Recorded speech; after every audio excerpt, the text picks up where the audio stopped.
بسم اللہ الرحمن الرحیم۔ پاکستان اور دنیا بھر سے دیکھنے اور سننے والے تمام ناظرین اور سامعین کی خدمت میں السلام علیکم ورحمۃ اللہ وبرکاتہ۔ JTR میڈیا ہاؤس کے پروگرام آپ کے مسائل کا حل کے ساتھ میں ہوں آپ کا میزبان سمیع اللہ داؤد عباسی۔ ناظرین کرام، روزانہ کی طرح آج بھی دنیا بھر کے بیشتر ممالک اور پاکستان کے بہت سے شہروں سے پوچھے گئے آپ حضرات کے سوالات ہمارے سامنے موجود ہیں۔ ان سوالات کے بارے میں ہم مفتیان کرام سے شرعی رہنمائی حاصل کریں گے۔ تاہم سوالات کی طرف بڑھنے سے پہلے میں آج کے پینل کا آپ کے سامنے تعارف کرانا چاہتا ہوں۔ ہمارے آج کے پہلے مہمان مفتی اویس احمد صاحب ہیں۔ آپ جامعۃ الرشید میں ایک عرصے سے اپنی تدریسی خدمات سر انجام دے رہے ہیں۔ نوجوان عالم دین ہیں، بہترین مصنف اور دیگر فنون کی طرح فقہ میں بھی مہارت رکھتے ہیں۔ ہمارے آج کے دوسرے مہمان مفتی فیصل احمد صاحب ہیں، جو تھوڑی دیر میں ہمیں جوائن کریں گے۔ تو سوالات کے سلسلے کی طرف بڑھتے ہیں۔ آج کا پہلا سوال محمد عمران صاحب نے کراچی سے پوچھا ہے۔ یہ پوچھتے ہیں، قسم ٹوٹنے کے بعد کفارہ ادا کیا، اب دوبارہ اگر وہ کام ہو جائے تو کیا دوبارہ کفارہ ادا کرنا ہوگا؟ بسم اللہ الرحمن الرحیم۔ قسم توڑنے کے بعد ایک مرتبہ جب کفارہ ادا کر لی جائے اور پھر وہی عمل وہی فعل دوبارہ کر لیے جائے تو اس سے دوبارہ کفارہ لازم نہیں ہوتا، بلکہ ایک مرتبہ ہی کفارے کی ادائیگی سے وہ کفارہ پورا ہو جاتا ہے، دوبارہ ادا کرنا ضروری نہیں ہے۔ اگلا سوال سعودی عرب سے ام ایمان صاحبہ کا ہے۔ یہ پوچھتی ہیں، میرے پاس 74 گرام سونا ہے، ادھر سعودی عرب میں گرام کا حساب ہے، مجھے تولہ کا پتہ نہیں چلتا، تو اس پر کتنی زکوٰۃ ہوگی جبکہ 18 تولہ چاندی بھی ہے؟ جی، اگر کسی کے پاس ایک سے زائد طرح کے اموال زکوٰۃ موجود ہوں تو اس صورت میں یہ دیکھا جاتا ہے کہ 612.35 گرام چاندی کی مالیت کی بقدر یا اس سے زیادہ کا نصاب موجود ہے یا اس سے کم، تو اگر 612.35 گرام چاندی کی مالیت کی بقدر یا اس سے زیادہ مالیت کا سونا موجود ہے چاندی، اور اس کا مجموعہ جو بنتا ہے، تو اس صورت میں زکوٰۃ واجب ہوگی اور زکوٰۃ 2.5% کے اعتبار سے نکالنا ضروری ہے۔ اور اگر 612.35 گرام چاندی کی مالیت کی بقدر نہیں ہے بلکہ اس سے کم بنتا ہے تو اس صورت میں زکوٰۃ واجب نہیں ہے۔ اگلا سوال بنگلہ دیش سے شمس الاسلام صاحب کا ہے۔ یہ پوچھتے ہیں، اگر کسی مرد کی فوتگی کے بعد اس کا لڑکا میت کی طرف سے نماز کا فدیہ ادا کرے تو کیا میت کی لڑکی کو دینا جائز ہوگا جبکہ میت نے وصیت نہیں کی تھی؟ یہ صدقات واجبہ اور اسی طریقے سے فدیہ، یہ اپنے اصول کو یعنی باپ دادا پردادا اور اسی طریقے سے جو فروع ہے یعنی بیٹا بیٹی اور پوتا پوتی، ان کو دینا جائز نہیں ہے۔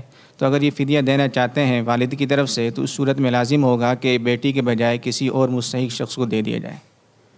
اگلا سوال کوئٹہ سے ابو صفی صاحب کا ہے۔ یہ پوچھتے ہیں، ہم نے سنا ہے کہ جو شخص صبح کی نماز کے بعد 100 مرتبہ یہ دعا پڑھے، سبحان اللہ و بحمدہ سبحان اللہ العظیم استغفر اللہ، تو اللہ تعالیٰ اس کے مال میں برکت عطا فرماتے ہیں، کیا یہ روایت میں ثابت ہے؟ جی، اس طرح کی کوئی روایت تو مجھے نہیں مل سکی کہ جس میں یہ فضیلت ہو کہ جو شخص صبح میں 100 مرتبہ سبحان اللہ و بحمدہ سبحان اللہ العظیم اور استغفر اللہ پڑھے تو اللہ تعالیٰ اس کے مال میں برکت عطا فرمائیں گے۔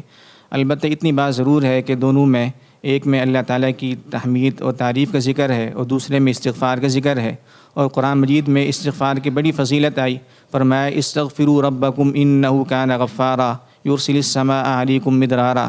تو ہم اس سے استناز کر سکتے ہیں کہ اگر کوئی شخص اس نظریے سے اور اس بات کو سامنے رکھتے ہوئے استغفار کرتا ہے اور اللہ تعالیٰ کی تعریف کرتا ہے کہ رزق کے اندر مال کے اندر برکت ہوگی، تو اللہ تعالیٰ سے قوی امید ہے کہ اس کے نتیجے میں اس کے مال کے اندر اس کی عمر کے اندر برکت عطا فرمائیں گے۔ اگلا سوال محمد شاہد محبوب صاحب کا ہے۔ یہ پوچھتے ہیں، اگر مسجد میں کسی وجہ سے اذان نہ ہو اور نماز پڑھا دی جائے تو اس کا کیا حکم ہے جبکہ دیگر مسجدوں میں اذان ہو چکی ہو؟ اذان یہ شاعر اسلام میں سے ہے، تو ایسی مسجد کہ جہاں پر جماعت کے ساتھ نماز پڑھی جاتی ہو تو وہاں پر اذان دینا مسنون اور ضروری ہے۔ تو اگر کسی ایسی جگہ کہ جہاں پر جماعت کے ساتھ نماز پڑھی جاتی ہے اس مسجد میں اذان نہ کہی جائے تو یہ بہت بری بات ہے، لیکن اگر کسی نے نماز جماعت کے ساتھ پڑھ لی تو نماز ادا ہو جائے گی، لیکن گناہ ملے گا اذان نہ کہنے کا۔ اگلا سوال ڈھاکہ سے فرخ اسلام صاحب کا ہے۔ یہ پوچھتے ہیں، ظہر اور عصر کی نماز میں امام کی قرات سنائی نہیں دیتی، لیکن اگر مائک کے ذریعے یہ آواز کچھ نمازی جو اسپیکر کے سامنے ہوں سن لیں تو کیا سجدہ سہو لازم ہوگا جبکہ بغیر مائک کے کوئی بھی نہ سن سکتا ہو؟ جی پہلے تو یہ کوشش کرنی چاہیے کہ مائک کو اس طرح سیٹ کیا جائے کہ اس کی آواز مقتدیوں تک نہ پہنچے، لیکن اگر کوئی اس کا انتظام نہ ہو تو پھر اس صورت میں دیکھا جائے گا اگر مائک کی جو آواز ہے جو اس کے قرب و جوار میں لوگ کھڑے ہیں صرف انہی تک آواز جاتی ہے، پوری صف تک نماز اس کی قرات کی آواز نہیں جا رہی، تو اس صورت میں نماز ہو جائے گی۔ لیکن اگر صرف قرب و جوار میں نہیں بلکہ پوری صف والے اس کی قرات کی آواز کو سن رہے ہیں اور 3 آیات یا اس سے زائد کی بقدر ان کو آواز آتی ہے تو اس صورت میں نماز نہیں ہوگی اور اس نماز کا اعادہ لازم ہوگا۔ اگلا سوال انڈیا سے محمد تسلیم اختر صاحب کا ہے۔ یہ پوچھتے ہیں کیا خواتین اپنے اپنے گھروں میں الگ الگ جنازے کی نماز پڑھ سکتی ہیں؟ جی جو نماز جنازے کے لیے باقاعدہ جنازہ گاہ میں اہتمام کیا جاتا ہے تو خواتین کو چاہیے کہ وہ گھر میں نماز جنازہ نہ پڑھیں بلکہ جنازہ گاہ میں نماز جنازہ ادا کی جائے۔ البتہ خواتین کو چاہیے کہ میت کے لیے مرحوم کے لیے ایصال ثواب ذکر و اذکار پڑھ کر استغفار کر کے اس کے ایصال ثواب کیے جائے، کیونکہ جنازہ بھی ایک دعا ہے، تو دعا ہی کرنی ہے تو جنازے کے بجائے ذکر و اذکار پڑھ کر قرآن مجید پڑھ کر یا اللہ تعالیٰ کا نام لے کر اس سے جو ثواب ملنے والا ہے وہ ثواب پہنچا دیا جائے تو یہ زیادہ بہتر ہے۔ اگلا سوال بھی انڈیا سے ہے اور انہوں نے اپنا نام نہیں لکھا۔ سوال ان کا یہ ہے میرے ہاتھ میں پلسٹر ہے، کیا میں ایک ہاتھ سے چہرے کو 6 بار دھو سکتی ہوں جبکہ اندیشہ ہو کہ اعضاء سوکھے نہ رہ جائیں؟ یہ وضو میں ہر عضو کو 1 مرتبہ دھونا تو فرض ہے، 3 مرتبہ دھونا مسنون ہے، تو اس لیے اس بات کا اہتمام کیا جائے کہ 3 مرتبہ سے زیادہ نہ ہو۔ لیکن اگر کسی کو یقین ہو کہ کسی عضو کا کوئی حصہ خشک رہ گیا ہے تو اس صورت میں 3 مرتبہ سے زیادہ بھی دھویا جا سکتا ہے۔ اگلا سوال عبد المعیز صاحب کا ہے۔ یہ پوچھتے ہیں کیا جنابت کی حالت میں کوئی نیک کام کریں تو اس پر ثواب ملتا ہے؟ جنابت کی حالت میں اگر کوئی ایسا نیک کام کیا جائے کہ جس کے لیے طہارت شرط نہیں ہے، جیسے ذکر و اذکار کرنا یا درود شریف وغیرہ پڑھنا، تو اس کا تو ثواب ملے گا۔ لیکن اگر کوئی ایسا کام کر لیا جائے کہ جس کے لیے طہارت شرط ہے، جیسے نماز پڑھنا، قرآن مجید کو ہاتھ لگانا، تو اس صورت میں ثواب کے بجائے گناہ ملے گا۔ اگلا سوال محبوب پاشا صاحب کا ہے۔ یہ پوچھتے ہیں اپنی بیوی کا سطر دیکھنا کیسا ہے؟ یہ بیوی کا سطر دیکھنا جائز ہے لیکن بہتر اور افضل یہ ہے کہ نہ دیکھا جائے۔ اگلا سوال ادریس صاحبہ کا ہے ٹنڈو سومرو سے۔ یہ پوچھتی ہیں تجوید کے قانون میں نون کو جہاں اخفا کرنا ہوتا ہے وہاں اکثر اظہار ہو جاتا ہے، اس سے کوئی فرق تو نہیں پڑتا؟ جی تجوید کے جو قواعد ہیں ان کے سیکھنے کا اہتمام کرنا چاہیے تاکہ قرآن مجید کو صحیح حروف کے ساتھ صحیح ادائیگی کے ساتھ پڑھا جائے۔ لیکن اگر کوئی باوجود کوشش کے تجوید کے جو مخارج ہے ان کی رعایت نہیں رکھ سکتا، اظہار کی جگہ اخفا ہو جاتا ہے یا اخفا کی جگہ اظہار ہو جاتا ہے، تو اس پر گناہ نہیں ہے۔ لیکن اگر کوئی کوشش ہی نہیں کرتا اور کوشش نہ کرنے کے باوجود پھر اس سے کام ہو جاتا ہے تو یہ درست نہیں ہے۔ اگلا سوال ایبٹ آباد سے جنید صاحب کا ہے۔ یہ پوچھتے ہیں نبی پاک صلی اللہ علیہ وسلم سے پگڑی کے 2 رنگ سنے ہیں، سیاہ اور سفید، ان کے علاوہ کون سے اور کتنے رنگ ثابت ہیں؟ نبی کریم صلی اللہ علیہ وسلم سے جو عمامہ کے صرف 2 ہی رنگ ثابت ہے، ایک سفید اور دوسرا سیاہ۔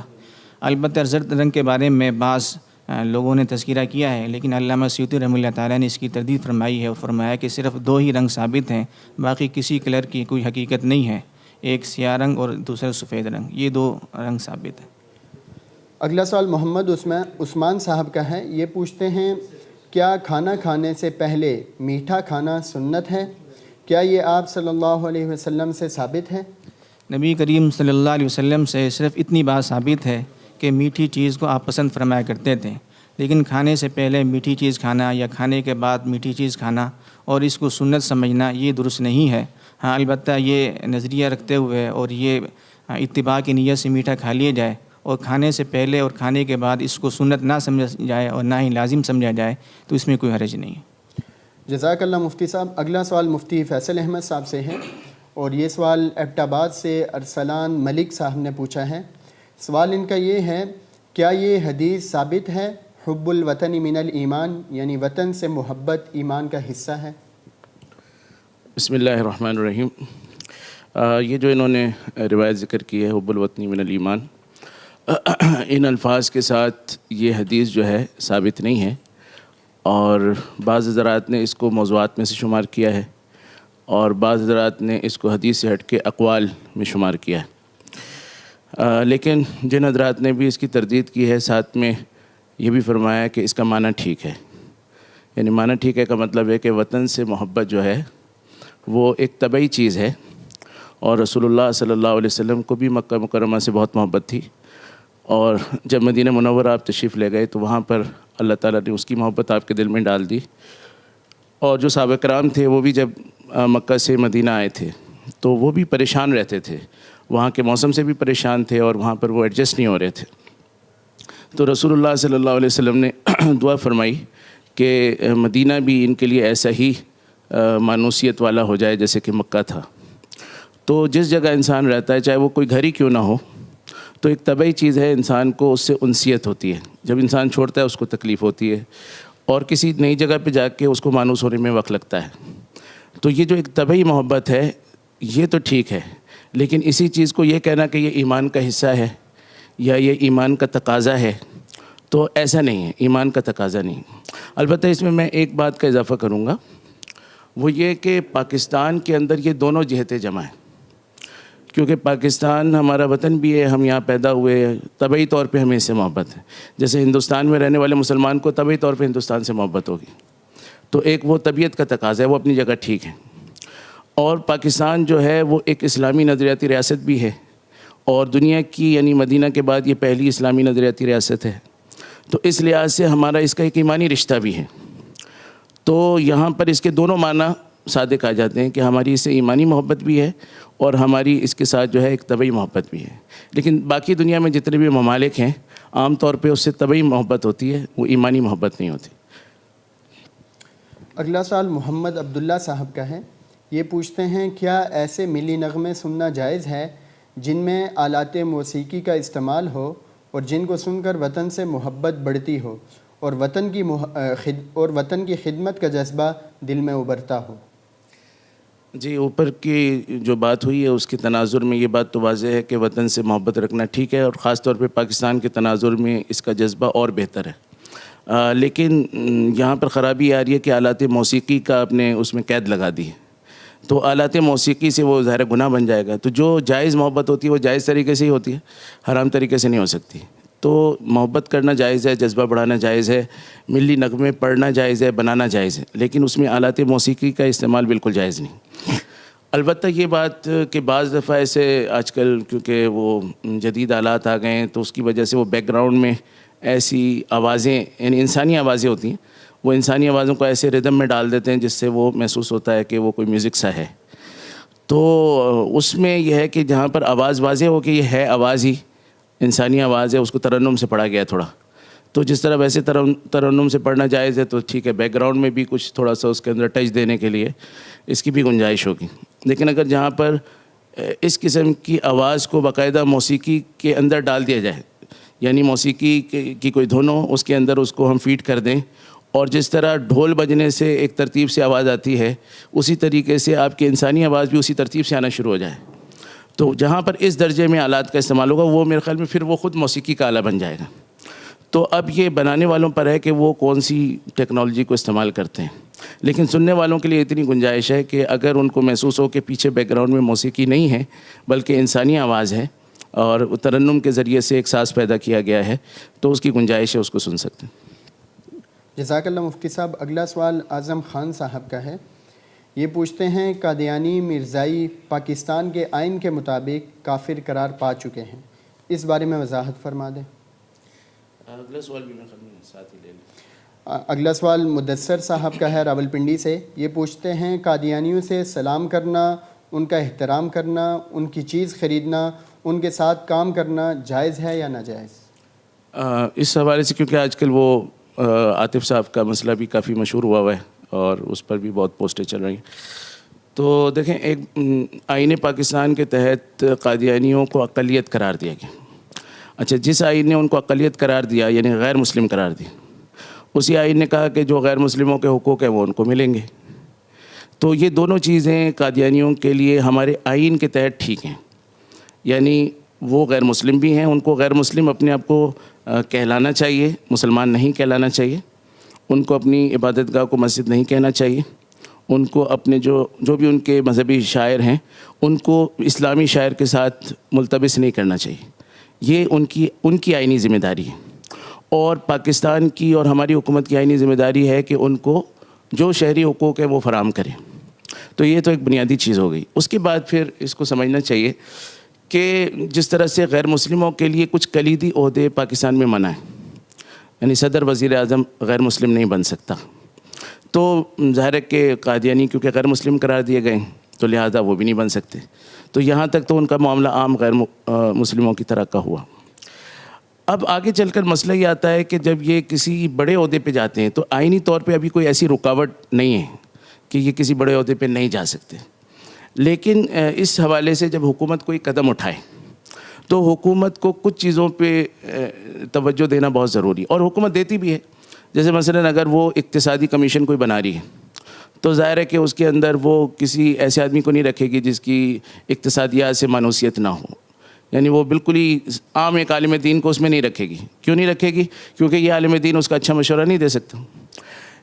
تو جو بھی کام ذمہ لگتا ہے یا جو بھی کمیٹی بنتی ہے اس کمیٹی کے لیے مناسب افراد چنے جاتے ہیں. اس مناسبت کے اندر دو باتیں اہم ہوتی ہیں. ایک بات تو یہ کہ وہ اس فن کا ماہر ہو، دوسرا یہ کہ وہ آپ کا خیر خواہ بھی ہو، کیونکہ جو ماہر آدمی ہے اگر وہ آپ کے ساتھ بدخواہی پر اتر آئے تو وہ اپنی مہارت سے زیادہ بدخواہی کر سکتا ہے، زیادہ مشکلات پیدا کر سکتا ہے. تو خالی ماہر ہونا عام نہیں ہے، بلکہ ماہر ہونے کے ساتھ ساتھ اس کا خیر خواہ ہونا بھی ضروری ہے. ورنہ وہ آپ کو جو مشورے دے گا یا آپ کو جو اسٹریٹجی بنا کے دے گا یا آپ کو جس چیز پر وہ لابنگ کرے گا، جس پر آپ کو پریس کرے گا، وہ چیز الٹا آپ کے لیے نقصان دہ ہو سکتی ہے. چنانچہ ہم نے تاریخی طور پہ دیکھا ہے کہ چودھری ظفر اللہ خان صاحب جو تھے وزیر خارجہ بنے، اور انہوں نے یہ کشمیر کا مسئلہ بھی ہمارا پیدا کیا. انہوں نے بہت سی جگہ پر، یعنی ان کو لیاقت علی خان صاحب نے کہا کہ آپ جو ہے نا ایک قادیانی کی حیثیت سے، آپ جو ہے نا وزیر خارجہ کی حیثیت سے آپ وہاں پر بیان نہ کریں. کراچی میں ان کا کوئی جلسہ تھا تو آپ ایک قادیانی کی حیثیت سے بات کر لیں. لیکن انہوں نے کہا نہیں، میں اپنا منصب چھوڑ سکتا ہوں لیکن میں جو ہے نا اپنے مذہبی اس سے نہیں ہٹ سکتا. تو اس قسم کا. اسی طرح وہ منصور احمد صاحب کا واقعہ معروف ہے جنیوا میں کہ وہ سفیر تھے اور انہوں نے وہاں جا کر قادیانیوں کی طرف سے یہ درخواست تھی کہ ہمارے ساتھ استحصال ہو رہا ہے. تو وہ ہمارے سفارتکار تھے، ان کو چاہیے تھا کہ بتاتے کہ نہیں ہو رہا، لیکن انہوں نے کہا ہاں ہو رہا ہے، انہوں نے اسے قبول کر لیا. تو ایسی جگہوں پر قادیانی حضرات ہمیں جھٹکے دیتے رہتے ہیں، اور ان جھٹکوں کے پیچھے بنیادی چیز کیا ہے کہ وہ پاکستان سے اتنے وابستہ نہیں ہیں جتنے اپنے مذہب سے وابستہ ہیں، اور پاکستان کو وہ دوسرے درجے پہ رکھتے ہیں. آج کل جو ان کے سربراہ ہیں مسرور احمد صاحب، ان کا کلپ بھی ریکارڈ پہ موجود ہے جس میں انہوں نے کہا کہ یہ آئین جو ہمیں کافر قرار دیتا ہے، یا تو یہ آئین توڑ لیں اور یا پھر ملک توڑ لیں. یعنی اگر یہ آئین اسی طرح رہتا ہے تو پھر ملک ٹوٹے گا. ان کی صاف صاف دھمکی ہے. تو اس قسم کے ان کے ہمارے ساتھ معاملات چل رہے ہیں، اور ہم تاریخی طور پہ دیکھ رہے ہیں کہ یہ ایک مخصوص سوچ والی، یعنی ایسا نہیں ہے کہ یہ ایک عام غیر مسلم ہے، بلکہ یہ ایک مخصوص سوچ والی قومیت ہے جو کہ اپنے آپ کو سمجھتی ہے کہ پاکستان اگر ان کے ساتھ یعنی یہی آئینی سلوک کرتا ہے کہ ان کو کافر قرار دیتا ہے، تو پھر ان کے ذمہ کچھ چیز واجب نہیں ہے کہ وہ پاکستان کی رعایت کریں. تو جب اس قسم کے حالات ہیں تو ہم سب سمجھ سکتے ہیں کہ اگر ہم کسی قادیانی کو کسی بھی اہم کلیدی عہدے پر رکھیں گے تو پھر وہ ہمیں نقصان پہنچا سکتا ہے. بالکل اسی طریقے سے فورسز کے اندر بھی قادیانی ہوتے ہیں. میں خود بھی، ہمارے والد صاحب بھی فورس میں تھے، ہمیں اندازہ ہے. تو فورسز میں بھی ہوتے ہیں، لیکن یہاں پر بھی یعنی یہ بات تو ٹھیک ہے کہ آئین اجازت دیتا ہے کہ فورس میں قادیانی آ جائے، لیکن فورسز کا کام ہے لڑنا، جہاد کرنا، اور خود قادیانی مذہب جو ہے وہ جہاد کو نہیں مانتا. تو یہ کیسے، یعنی جب لڑائی کا وقت آئے گا تو اس کا مذہب جب اسے روک رہا ہوگا تو یہ کیسے ہمارے فارمولوں کے مطابق لڑائی کرے گا یا ہماری قیادت کرے گا. تو اس لیے کہ یہ تو ٹھیک ہے کہ آپ ایک نقطے کے لحاظ سے کہہ سکتے ہیں آئینی طور پہ گنجائش ہے، لیکن آپ کی سمجھداری کہاں گئی، آپ کی کامن سینس کہاں گئی، آپ جو ہسٹری کو دیکھتے ہیں وہ کہاں گیا. ان سب چیزوں کو جب آپ دیکھیں گے تو جیسے آپ انٹرویو میں ایک آدمی کو سلیکٹ کرتے ہیں تو 10 باتیں دیکھتے ہیں، صرف یہ نہیں دیکھتے کہ کرائٹیریا میں کیا لکھا ہوا ہے. تو اسی طریقے سے یہاں پر بھی آپ کو آئینی گنجائش کے باوجود بھی بہت کچھ دیکھنا چاہیے. لہٰذا جو موجودہ حکومت ہے ان سے بھی میری گزارش ہوگی اس پروگرام کے پلیٹ فارم سے کہ وہ اس معاملے کو اس نظر سے نہ دیکھیں کہ یہ قادیانیوں کا ایک آئینی حق ہے کہ وہ کہیں جا سکیں، اور کیونکہ مرزا عاطف جو ہے وہ اچھے اقتصادیات کے ماہر ہیں لہٰذا ہم ان کو لے لیں. بلکہ ان کو اس پہلو سے بھی دیکھنا چاہیے کہ خود مرزا عاطف کی کون کون سی ویڈیوز موجود ہیں جس کے اندر وہ بہت زیادہ ان کے ساتھ ایسوسیٹڈ ہیں اپنے مذہب کے ساتھ، اور وہ خود باقاعدہ قادیانی حضرات کے جو یعنی فائنینشیل ایشوز ہیں ان کو دیکھتے رہیں، اس کو مانیٹر کرتے رہیں. تو ان کی وابستگی وہاں سے کتنی زیادہ ہے؟ کیا وہ اپنی وہ ماہرانہ سوچ اور ماہرانہ رائے جو ہے خیرخواہی کے ساتھ ہمیں دے سکیں گے؟ اور کیا ایسا تو نہیں ہوگا کہ اس کی وجہ سے ہمارے لیے آگے چل کے مسائل پیدا ہو جائیں گے؟ تو اور پھر یہ کہ آپ کو پتہ ہے کہ عوام کے اندر بھی ایک غصہ ہے، تو سیاسی لحاظ سے بھی یہ نقصان دہ ہے کہ اگر ایک جائز کام بھی آپ نے کرنا ہے، آئینی کام بھی کرنا ہے، تو اتنے لوگوں کو ناراض کر کے آپ کریں گے تو پھر وہ کام چلے گا نہیں. تو لہٰذا میری حکومت سے درخواست ہے کہ اس معاملے کے اندر اس کو نظر ثانی کرنی چاہیے اور اس کو پیچھے ہٹنا چاہیے. جزاک اللہ مفتی صاحب. یقیناً یہ اس وقت کا ہارٹ ایشو ہے، اور خصوصی طور پہ سوشل میڈیا پہ تو ہر دوسرا بندہ اس بارے میں بات کرتا ہوا نظر آ رہا ہے، اور آپ نے بہت تفصیل کے ساتھ، تاریخی پس منظر کے ساتھ اس مسئلے کی وضاحت فرمائی. اگلا سوال ریاض سے بنت غازی صاحبہ کا ہے. یہ پوچھتی ہیں ہمارے رشتہ داروں میں چھوٹے لڑکے 12، 13، 14 سال کے بھی ہیں، کیا ان سے پردہ ہے یا نہیں، جبکہ ہمیں معلوم نہیں کہ وہ ابھی بالغ ہیں یا نہیں؟ دیکھیں، پردے کا تعلق بلوغت سے نہیں ہے.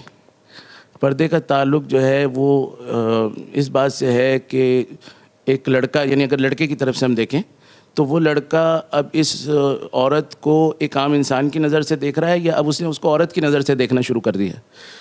تو اگر وہ لڑکا جو ہے اب اس کو سمجھنے لگا ہے، اور اس کی ظاہری علامات یہ ہوتی ہیں کہ لڑکے سنورنا شروع کر دیتے ہیں، بال بناتے ہیں، ٹیڑھی میڑھی مانگیں نکالتے ہیں، یعنی یہ ایک خاص عمر میں شروع ہوتا ہے 11-12 سال اس کے بعد سے. تو یہ علامات ہوتی ہیں کہ اب یہ جو ہے تھوڑا سا سمجھنے لگا ہے اور ان چیزوں کی طرف جانے لگا ہے. تو یہ جو عمر ہے اس میں اس سے پردہ کرنا ضروری ہوگا. اچھا، پھر یہ کہ ویسے رسول اللہ صلی اللہ علیہ وسلم نے جو فرمایا کہ 10 سال کی عمر میں نماز کا حکم بھی دو، اور 10 سال کی عمر میں ان کے بستر بھی الگ کر دو. تو یہ بھی ایک حکم ہے کہ 10 سال میں لڑکے کو سمجھ آنا شروع ہو جاتی ہے، لہٰذا رسک نہ لو اور اس کو 10 سال کے اندر ہی اس کے بستر الگ کر دو.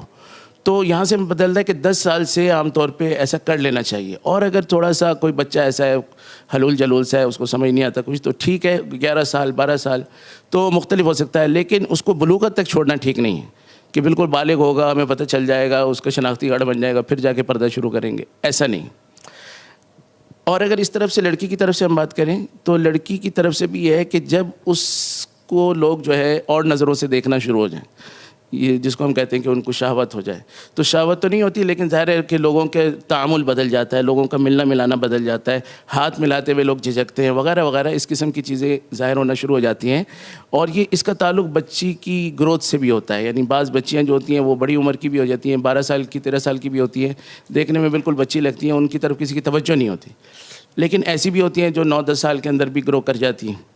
تو اگر بچی 9-10 سال کی ہے لیکن اس کی ہیلتھ ایسی ہے جس کی وجہ سے اب لوگوں کی اس کی طرف توجہ ہونے لگی ہے، تو اب اس بچی کو بھی پردہ کرا لینا چاہیے. اور اگر بچی ابھی ایسی نہیں ہے تو ٹھیک ہے 11-12 سال تک بھی گنجائش ہوگی، لیکن یہ کہ بہت زیادہ اس کو ہم بلوغت تک نہیں رکھیں گے. پردہ جو ہے وہ اصل میں فتنے سے بچنے کے لیے ہے، یہ کوئی ایسے نماز کی طرح کا حکم نہیں ہے جس کا بلوغت کے ساتھ کوئی تعلق ہو. اس کا تعلق اس کی ظاہری حالت سے ہے. جب حد شہوت پہ وہ پہنچیں گے تو ان کو ایک دوسرے کی طرف نظریں ڈالنا اور پردہ وغیرہ کے احکام جو ہیں وہ شروع ہو جائیں گے. اگلا سوال بنت عبداللہ صاحبہ کا ہے. یہ پوچھتی ہیں اگر کسی لڑکی کا سرپرست اسے شاپنگ کے لیے اپنی حرام آمدن میں سے دے، اور وہ لڑکی نماز پڑھنے کے لیے ایک چادر خریدے، اور خریدنے کے بعد اسے خیال آئے کہ میرے پاس اتنے جائز پیسے بھی موجود تھے جس سے چادر آ سکتی تھی، تو اب وہ لڑکی کیا کرے؟ اس چادر میں نماز پڑھے یا نہیں خریدے؟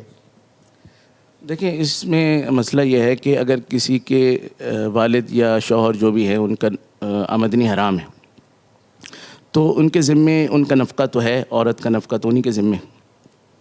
اور یہ جو لڑکی ہے یہ کوئی فرض کریں کماتی بھی نہیں ہے، ایک گھریلو خاتون ہے، تو اس کے لیے اگرچہ بالغ ہے لیکن اس کے لیے جائز ہے کہ اس حرام آمدن میں سے جتنی اس کی ضرورت ہے اس کے بقدر لے لیں. اور اس میں پھر یہ ہے کہ اس کا اہتمام کرے کہ تعیشات میں نہ جائے. جیسے اگر شاپنگ کے لیے پیسے ملے ہیں تو اس سے چیزیں کھائی جا رہی ہیں اور اڑائے جا رہے ہیں، یہ تو جائز نہیں ہے اس کے لیے. لیکن جیسے انہوں نے کہا نماز کی چادر لی ہے تو یہ ظاہر ہے ان کی ایک ضرورت کی چیز ہے، اگر یہ لی ہے تو اس میں کوئی حرج کی بات نہیں. تو اگر اس طرح کی، البتہ اگر کوئی ایسی عورت ہو جو خود کماتی ہو اور اس کے پاس اپنے ذرائع ہیں اور وہ ان پر یعنی اس کا نفقہ لازم نہیں ہے، تو اس صورت میں اس کو اس سے بچنا چاہیے. اب اگر اس نے اس طرح کی کوئی خرید لی ہے تو اس کو صدقہ کر دے اور اپنے پیسوں سے اپنے لیے لے لیں. اگلا سوال کراچی سے سعید احمد صاحب کا ہے. یہ پوچھتے ہیں قبضے کے پلاٹ پر بنی ہوئی مسجد میں نماز کا کیا حکم ہے؟ میرے خیال میں قبضے کا لفظ جو ہے نا بہت بدنام ہو گیا ہے. تو ایسا عام طور پہ نہیں ہوتا کہ مسجد کسی کی ذاتی جگہ پر قبضہ کر کے بنائی جائے. البتہ یہ ہوتا ہے کہ جو ابھی لیز نہیں ہوئی ہوتی جگہ، کچی آبادی ہوتی ہے، تو وہاں جیسے اور گھر بنتے ہیں تو یہ مسجد بھی بن جاتی ہے. بعد میں عام طور پہ لیز کا فارمولہ یہ ہے کہ لیز ایسے نہیں ہوتی کہ آپ پہلے لیز لیں گے اس کے بعد علاقہ بنائیں گے، بلکہ ایسا ہوتا ہے کہ آبادی جب بڑھ جاتی ہے اور ایک خاص اس کا کوئی معیار ہوتا ہے، جب وہ وہاں پر درخواستیں دی جاتی ہیں کہ اتنے لوگ آباد ہو چکے ہیں، سب کچھ ہو چکا ہے، تو اب آپ گیس دے دیں، بجلی دے دیں، تو پھر جا کر وہ لیزنگ کا پروسیس شروع ہوتا ہے. ابتدا میں وہ کسی نے قبضہ ہی کیا ہوتا ہے، اور لیکن اس کو مطلب اس کو ہم غیر قانونی بھی نہیں کہہ سکتے، اس لیے کہ کسی اور کی ملکیت نہیں تھی، حکومت کی ملکیت تھی اور حکومت نے اس کو نہیں روکا. حکومت کا عام طور پہ فارمولہ یہ ہوتا ہے کہ جن جگہوں پر حکومت کا کوئی اسٹیک ہوتا ہے، جیسے حکومت نے وہاں سے سڑک گزارنی ہے، کوئی پل بنانا ہے، کوئی نہر کھودنی ہے، ان جگہوں پہ تو حکومت کبھی بھی اجازت ہی نہیں دیتی. ٹھیک ہے نا، وہ یعنی اگر کوئی کچی آبادی بنائے گا بھی تو حکومت گرا دے گی. لیکن ان سے ہٹ کے جو جگہ ہوتی ہیں ابھی حکومت نے ان کو اپنے استعمال میں ابھی لانا شروع نہیں کیا، ان کے بارے میں عام طور پہ حکومت کی پالیسی ہوتی ہے کہ حکومت اس کو چھیڑتی نہیں ہے. اگرچہ پولیس والے چھیڑتے رہتے ہیں اپنی رشوت کے چکر میں، لیکن حکومت کی طرف سے ایسے کوئی پابندی نہیں ہوتی، کیونکہ ظاہر لوگ اسی طرح آباد ہوتے ہیں شہروں میں، اور شہروں کی ایکسٹینشن بھی اسی طرح ہوتی ہے. تو اگر کسی کچی آبادی کے اندر، جس کو لوگ کبھی قبضے کی جگہ کہہ دیتے ہیں، وہاں پر مسجد بنی ہے، تو جیسے باقی ساری چیزیں آخر میں قانونی ہوں گی تو یہ بھی ہو جائے گی. تو لہٰذا اس کو آپ یہ نہ کہیں کہ یہ قبضے کی جگہ ہے اور اس میں نماز جو ہے غصب کی جگہ کیا کام ہے، کیونکہ یہ حکومت کی جگہ ہے، حکومت کی جگہ پہ نماز ویسے بھی پڑھ سکتے تھے، مسجد بنا کے پڑھ لی، کوئی بظاہر اس میں مسئلہ نہیں. تو البتہ اگر کسی کی ذاتی کوئی جگہ تھی اور وہاں پر کسی نے قبضہ کر کے مسجد بنا لی یا مسجد بنا لی تاکہ قبضہ ہو جائے، تو دونوں صورتوں کے اندر یہ بالکل ناجائز ہے، اور پھر وہاں پہ نماز پڑھنا بھی مکروہ تحریمی ہوگا، جائز نہیں ہوگا. جزاک اللہ مفتی صاحب. اگلا سوال دبئی سے فراز صاحب کا ہے. یہ پوچھتے ہیں ہم نے بجلی چوری کی، اب وہ پیسے حکومت کو واپس کرنا چاہتے ہیں تو کیسے واپس کریں؟ ہم دبئی میں ہیں، ایسا آسان طریقہ بتائیں کہ پاکستان نہ جانا پڑے. اس میں ایسا ہے کہ حکومت نے تو ایسا کوئی اکاؤنٹ نہیں کھولا ہوتا کہ وہ وہاں پر اس طرح کی ریکوری کرے. البتہ آپ دیکھ لیں کہ حکومت کو آپ کس طرح سے پہنچا سکتے ہیں. تو اس میں بعض لوگ یہ بھی کہتے ہیں کہ آپ ریلوے ٹکٹ لے لیں اور اس کے بعد پھر اس ٹکٹ کو استعمال نہ کریں، لیکن یہ بھی میرے خیال میں ٹھیک نہیں ہے، کیونکہ آپ جب لے لیتے ہیں تو وہ ریزرو ہو جاتی ہے. جب ریزرو ہو گئی تو وہاں تو کوئی اور نہیں بیٹھے گا، تو آپ نے گویا کہ اس کو استعمال ہی کیا ہے، اب بس بیٹھے نہیں آپ اس پہ جا کے. تو آج کل بظاہر آسان صورت یہ ہے کہ بادشاہ ڈیم میں دے دیں، آج کل اس کی شہرت بہت ہے، تو اسی میں دے دیں، حکومت کے ایک کھاتے میں چلا جائے گا، امید ہے ٹھیک ہو جائے گا. اگلا سوال لاہور سے یحییٰ صاحب کا ہے. یہ پوچھتے ہیں جو شخص پرنٹ تصویریں بنا کر روزی کماتا ہے تو کیا اس کی آمدنی جائز ہے، اور اس کے گھر کھانا کھانا کیسا ہے؟ جی، پرنٹ تصویر جو ہے یہ ناجائز ہے، مکروہ تحریمی ہے، اس کی آمدنی حرام ہے. البتہ پرنٹ تصویر اگر کسی ضرورت سے ہو اور اس ضرورت کی علماء نے اجازت دی ہو، جیسے شناختی کارڈ ہے، پاسپورٹ ہے، اس طرح، اور اسی تک اس کا کام محدود ہے، اس کے علاوہ وہ عام تصویریں وغیرہ نہیں بناتا، تو پھر اس کے لیے جائز ہوگا. لیکن اگر عام تصویریں وغیرہ بناتا ہے اور اسی کی پروموشن سے اور اسی کی مارکیٹنگ کر کے کما رہا ہے تو پھر ٹھیک نہیں ہے. اگر اس کی آمدنی ٹھیک نہیں ہے تو پھر اس کے گھر کھانا بھی ٹھیک نہیں ہوگا، اور اگر اس کی آمدنی ٹھیک ہے تو کھانا ٹھیک ہوگا. اگلا سوال محمد شاہد صاحب کا ہے. یہ پوچھتے ہیں ہومیوپیتھک دوا میں ہلکا سا الکوہل ڈالا جاتا ہے جس کا ڈاکٹر صاحب نے کہا ہے، تو اس دوا کا استعمال کرنا جائز ہے یا نہیں؟ جی، ہومیوپیتھی دوا کے اندر ہلکا سا نہیں، بہت سارا الکوہل ڈالا جاتا ہے، لیکن وہ جائز ہوتی ہے. بہت سارا کا مطلب یہ ہے کہ دوا کے اندر عام طور پہ 95% تک جو الکوہل ہوتا ہے، اور تھوڑی سی 5% دوا ہوتی ہے، اور جتنی یعنی کم دوا ہوتی ہے وہ اتنی زیادہ مؤثر ہوتی ہے، کیونکہ وہ زیادہ پھیلتی ہے الکوہل کی وجہ سے. تو خیر، تو مقصد یہ ہے کہ یہ الکوہل تو اس میں ہوتا ہے اور زیادہ ہوتا ہے اماؤنٹ کے لحاظ سے، یعنی اماؤنٹ سے مطلب اس کی پرسنٹیج اماؤنٹ جو ہے زیادہ ہوتی ہے، لیکن جو آپ منہ میں رکھتے ہیں وہ اماؤنٹ بہت کم ہوتی ہے. یعنی پوری دوا بہت تھوڑی سی ہوتی ہے، اور اس پوری دوا کے اندر بھی وہ میٹھی گولیاں زیادہ ہوتی ہیں، اور تھوڑا سا اس کے اندر وہ ہوتا ہے، سیرپ ہوتا ہے جو وہ پلا رہے ہوتے ہیں. پھر اس سیرپ کے اندر جو ہے تھوڑا سا الکوہل اگر ہے تو مطلب یہ کہ پھر الکوہل بہت کم کوانٹٹی میں ہو جاتا ہے. اماؤنٹ کے لحاظ سے الکوہل کم ہے لیکن پرسنٹیج کے لحاظ سے الکوہل یعنی بہت زیادہ ہے. تو یہ جو الکوہل ہوتا ہے یہ سنتھیٹک ہوتا ہے اور سنتھیٹک الکوہل جو ہے یہ ناپاک نہیں ہوتا اور اس کا پینا اگر نشے کی حد تک ہو تو بالکل منع ہے اور اگر نشے سے کم ہو تو اگر کوئی یعنی عیاشی کے لیے پیتا ہے یعنی شوق کے لیے تو اس کو منع کرتے ہیں. لیکن اگر کسی ضرورت سے پیتا ہے تو اس کی اجازت ہوتی ہے. تو کیونکہ یہ دوا ہے ضرورت میں داخل ہے کوانٹٹی کم ہے اس سے نشہ نہیں ہوتا تو لہٰذا اس کی گنجائش ہے اس میں کوئی حرج کی بات نہیں. اگلا سوال یو پی سے داؤد ابراہیم صاحب کا ہے. یہ پوچھتے ہیں کیا ایسی کوئی حدیث ہے جس میں چھپکلی کو مارنا ثواب بتایا گیا ہو اور یہ کہ جب حضرت ابراہیم علیہ السلام کو آگ میں ڈالا گیا تو چھپکلی نے آگ میں پھونک ماری. جی ایسی روایتیں موجود ہیں صحیحین میں موجود ہیں صحیح بخاری کے اندر موجود ہیں. آپ صلی اللہ علیہ وسلم نے حکم دیا ہے کہ اس کو مارا جائے اور یہ علت بھی آپ صلی اللہ علیہ وسلم نے خود بیان فرمائی ہے کہ یہ ابراہیم علیہ السلام کی جو آگ تھی اس کے اندر پھونک مار کے اس کو بڑھانے کی کوشش کر رہی تھی. تو یہ روایتیں موجود ہیں اور اس کا مارنا نہ صرف جائز ہے بلکہ ثواب کا کام ہے. ایک بات تو یہ ہوئی. باقی یہ کہ کسی کے ذہن میں ہو کہ یعنی جانوروں میں ایسا کیسے ہوتا ہے کہ مطلب ایک صحیح کام کرے غلط کام کرے تو اصل میں یہ تو طبیعت پر ہے نا. جیسے سانپ ہے اس کی الگ طبیعت ہے اللہ تعالیٰ نے جیسی مخلوق بنائی ہے ویسی اس کی طبیعت ہے. تو معرف الحدیث میں یہ انہوں نے تشریح میں یہ بات وضاحت فرمائی ہے کہ یہ اپنی طبیعت کی وجہ سے ایسا کہ اس کے طبیعت میں شر غالب ہے. اللہ نے پیدا کیا ایسے اگرچہ آخرت میں اس کا کوئی حساب نہیں ہونا کیونکہ یہ مکلف نہیں ہے لیکن طبیعت میں شر ہے تو یہ نقصان پہنچانے کی کوشش کرتا ہے تو اسی وجہ سے اس کا مارنا بہتر بھی ہے تو لہذا جائز ہے ثواب کا کام. اگلا سوال دبئی سے مسز عارف صاحبہ کا ہے. یہ پوچھتی ہیں سورہ واقعہ آیت نمبر 75 میں ان جگہوں کی قسم کھائی گئی ہے جہاں تارے ڈوبتے ہیں اس سے کیا مراد ہے؟ جی سورہ واقعہ میں جو آیت نمبر 75 ہے کہ فلا اقسم بمواقع النجوم تو مواقع سے انہوں نے مراد لیا ہے کہ یعنی جہاں پر وہ ڈوبتے ہیں. تو اس کی کئی تفسیریں ہیں اور ڈوبنا اس کی ایک جزوی تفسیر ہے کیونکہ مواقع کا مطلب موقع کی جمع ہے مواقع کا مطلب جگہ ہے تو ستاروں کی جگہ.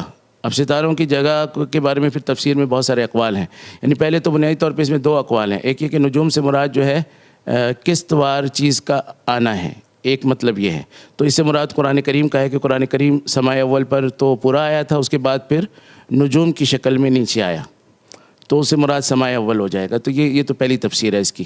دوسری تفسیر یہ ہے کہ نہیں یہ عام ستاروں سے ہی متعلق ہے اور اس کے پھر کئی معنی لیے گئے ہیں. تو اس میں مواقع کا ایک مطلب جو ہے یعنی مطالع اور مساقط کہ جہاں سے طلوع ہوتے ہیں اور جہاں پر یہ غائب ہوتے ہیں.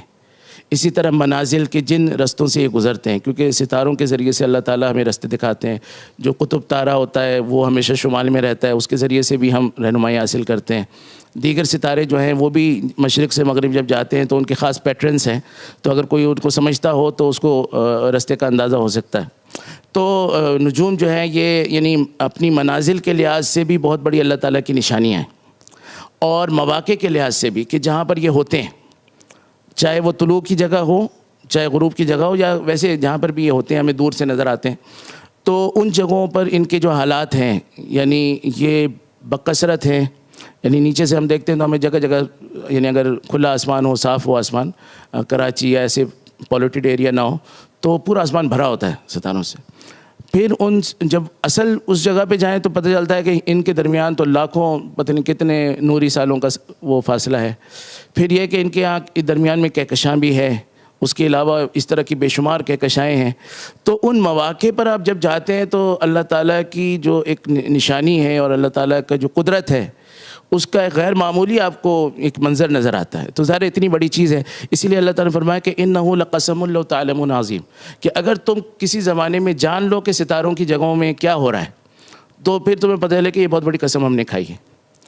تو اس کے یعنی منازل کا معنی بھی ہے اسی طرح اس کا معنی بھی ہے. اسی طرح قیامت کا معنی بھی اس میں لیا گیا ہے کہ جب یہ بے نور ہو جائیں گے ستارے تو اس وقت ان کی جو جگہ ہیں ان کی اللہ نے قسم کھائی ہے، اور وہ بڑا یعنی ہیبت ناک منظر ہوگا. جو اتنی بڑی دنیا ہے، کائنات ہے، وہ جب بالکل گر رہی ہوگی، تباہ ہو رہی ہوگی، تو وہ کیا منظر ہوگا. تو اس قسم کے مختلف ہیں. تو یہ جو انہوں نے فرمایا کہ ڈوبنے کا، تو یہ مطلب اس کی ایک جزوی تفسیر ہے. اس کی کئی تفسیریں ہیں. زیادہ یعنی راجع مواقع کے لفظ کے لحاظ سے یہی ہے کہ یہ حقیقی ستاروں کے بارے میں ہے، اور حقیقی ستاروں کی منازل، ان کے مطالع، ان کے ڈوبنے کی جگہیں، اور ان کی جو عام جگہیں جہاں تک ہم اس کو دیکھتے ہیں، یہ سب جگہیں اس میں شامل. اگلا سوال اسلام آباد سے محمد اویس صاحب کا ہے. یہ پوچھتے ہیں قرآن پاک کی قرأتوں میں اختلاف کی کیا وجہ ہے؟ دیکھیں، قرأت کا جو اختلاف ہے، یعنی ایک قرأت میں لفظ کو کسی طرح پڑھا جاتا ہے، مالکی پڑھا جاتا ہے، ایک میں ملکی پڑھا جاتا ہے. تو یہ جو قرأت کا اختلاف ہوتا ہے، یہ رسول اللہ صلی اللہ علیہ وسلم کی اپنی خواہش پہ ہوا. کیونکہ آپ صلی اللہ علیہ وسلم جن قبائل کو دعوت دے رہے تھے، ان میں سے ہر ایک جو ہے وہ ایک ہی طرح کی چیز کی پڑھنے میں اس کو قدرت نہیں تھی. جیسے ہمارے یہاں ہوتا ہے کہ ہمارے یہاں اردو کے مختلف لہجے ہیں، تلفظات ہیں، پشتو کے مختلف لہجے ہیں، پنجابیوں کے مختلف لہجے ہیں. پنجابی لوگ ہند کو نہیں بول پاتے، ہند کو والے پنجابی مشکل ہو جاتی ہے. تو اب عرب میں بہت سارے، یعنی وہ عربی تو سب کی زبان ہے، لیکن ہر ایک کے تھوڑے تھوڑے لہجوں کا فرق موجود ہوتا ہے. تو اس وجہ سے آپ صلی اللہ علیہ وسلم نے لوگوں کی رائے سے اللہ تعالیٰ سے یعنی تمنا کی کہ اس طرح سے مختلف الفاظ کی گنجائش ہو. تو ابتدا میں اس طرح سے مختلف الفاظ کی گنجائش کے ساتھ اترا قرآن کریم. یعنی یہ متعین طور پہ اترا ہے، ایسے نہیں ہے کہ مالکی اترا تھا اور ہم نے کہا چلو تم آسانی کے لیے مالکی پڑھ لیا کرو، بلکہ یہ اللہ تعالیٰ کی طرف سے اسی طریقے سے اترا ہے. اس کے بعد پھر جیسے جیسے اس اسلوب سے، قرآن کریم کے اسلوب سے، لہجوں سے، زبان سے ہم آہنگ ہوتے رہے عرب، تو ایسے ایسے اس چیز کی ضرورت کم ہوتی گئی کہ یہ بہت زیادہ قرأتیں باقی رہیں. تو لہٰذا کچھ قرأتیں منسوخ بھی ہوتی رہیں، وہ بھی اللہ ہی کی طرف سے منسوخ ہوتی رہیں کہ اب آپ سے بتا دیا کہ اب ایسے نہیں پڑھنا. تو اس کی ابتدا بھی آپ صلی اللہ علیہ وسلم کی یعنی چاہنے سے ہوئی ہے اور ایک مقصد سے ہوئی ہے، اور انتہا بھی اسی طرح اللہ تعالیٰ کی طرف سے ہوئی ہے اور آپ صلی اللہ علیہ وسلم کے کہنے سے ہوئی ہے. تو اب جو پھر باقی جو قرأتیں بچی تھیں، ان قرأت جو ہے ان میں پھر تو عثمان رضی اللہ تعالیٰ نے مصحف کو اس طرح سے بنا دیا کہ ساری قرأت اس کے اندر پڑھی جا سکیں. تو یہ قرأت کے اختلاف کی وجہ ہے. ایک اور بات، جو سبع احرف کی بحث لوگ بہت سارے پڑھتے رہتے ہیں، سبع احرف کی بحث بالکل ایک الگ چیز ہے، قرأت کا اختلاف الگ چیز ہے. یعنی ایسا نہیں ہے کہ سبع احرف میں مثلا ایک اختلاف ہے کہ جمع اور واحد کا. تو اب یہ مطلب نہیں ہے کہ ایک قرأت میں ہمیشہ یہ ہوگا اور دوسری قرأت میں ہمیشہ یہ ہوگا. ہو سکتا ہے ایک ہی قرأت میں کہیں جمع آ رہا ہو، دوسری قرأت اسی قرأت کے اندر کسی اور لفظ کے اندر واحد آ رہا ہو. تو سبع احرف کا مطلب ہے کہ 7 طرح کے اختلافات قرأت کے اندر پائے جاتے ہیں، تو وہ ایک الگ چیز ہے. اور 7 یہ جو قرأت ہیں یہ الگ چیز ہے. پھر یہ 7 عشرہ جو ہم کہتے ہیں، تو اس میں 7 متواتر ہیں اور 10 جو ہے مشہور ہیں. تو انہی کو عام طور پہ پڑھایا جاتا ہے، کہا جاتا ہے 7 عشرہ کے قاری صاحب ہیں. تو خلاصہ یہ ہے کہ یہ اختلاف جو ہے یہ اللہ کی طرف سے تھا، اور یہ کوئی ایسا نہیں ہے کہ قرآن کریم کو مرور زمانہ سے اختلاف لگ گئے تھے، بلکہ ابتداً جس دن اترا تھا اسی دن بتا دیا گیا تھا اس کو ایسے پڑھنا ہے، اس کو ایسے پڑھنا. اور اس میں سے جس کی ضرورت نہ رہی اس کو اللہ تعالیٰ نے منسوخ بھی کر دیا. اور اس وقت ہمارے پاس جو قرآن کریم ہے، اس کو چاہے مالکی پڑھا جائے چاہے ملکی پڑھا جائے، وہ بالکل یقینی طور پہ وہی ہے جو اللہ کی طرف سے اترا تھا. جزاک اللہ مفتی صاحب. یہ آج کے ٹرانسمیشن کا آخری سوال تھا. کل انشاءاللہ دیگر بہت سے سوالات کے ساتھ آپ کی خدمت میں دوبارہ حاضر ہوں گے. تب تک کے لیے اجازت دیجیے. اللہ حافظ. السلام علیکم ورحمۃ اللہ.